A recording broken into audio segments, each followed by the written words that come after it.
आपण सर्वजण संतप्त भावनेने आपण पाहिलं त्या दिवसापूर्वी जो 8 वर्षापूर्वी छत्रपती शिवाजी महाराजांच्या पुतळ्याच्या अनावर देशाचे पंतप्रधान 8 महिन्यापूर्वी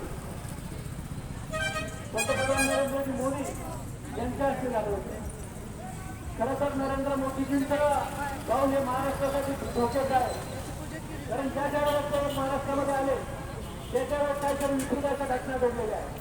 मग कोणत्याही परिस्थितीत आले त्याच्या वेळेस विकृताच्या घटना घडलेल्या. आपण पाहतो की हे जे युती सरकार आहे हे युती सरकार अनैतिक मार्गाने सत्तेवरती आहे. हे युती सरकार आहे हे गद्दारीच्या पायावरती सत्तेवर आले.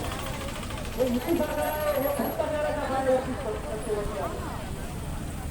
हे जे युती सरकार आहे ते अविश्वासाच्या पायावरती सत्तेवरती आहे. म्हणून आपण सर्वांनी महाराष्ट्रातील जनतेला युती सरकारला जाहीर असा दिसत नाही. आपण पाहतो की हे अनैतिक सरकार असल्यामुळे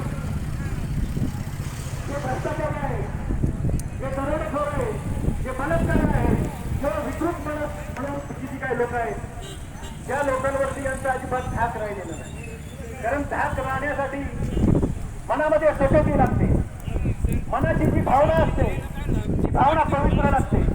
परंतु या सरकारची भावना पवित्र नाही. या सरकारमध्ये फक्त भ्रष्टाचार जो करेल जो गद्दारी करेल त्या लोकांना फक्त या ठिकाणी बंदिस्त वाटली जातात. आपण पाहिलं 2-2 वर्षाच्या मुलीवरती सुद्धा अत्याचार व्हायला लागलेले आहे. परंतु त्यांना शिक्षा मात्र लगेच झाली पाहिजे ती लगेच होत नाही. माझ्या आया बहिणी सुरक्षित राहिलेल्या नाही. 8 कोटी रुपयांचा हा जो पुतळा होता आपण टीव्ही मध्ये ऐकतो की त्याच्यामध्ये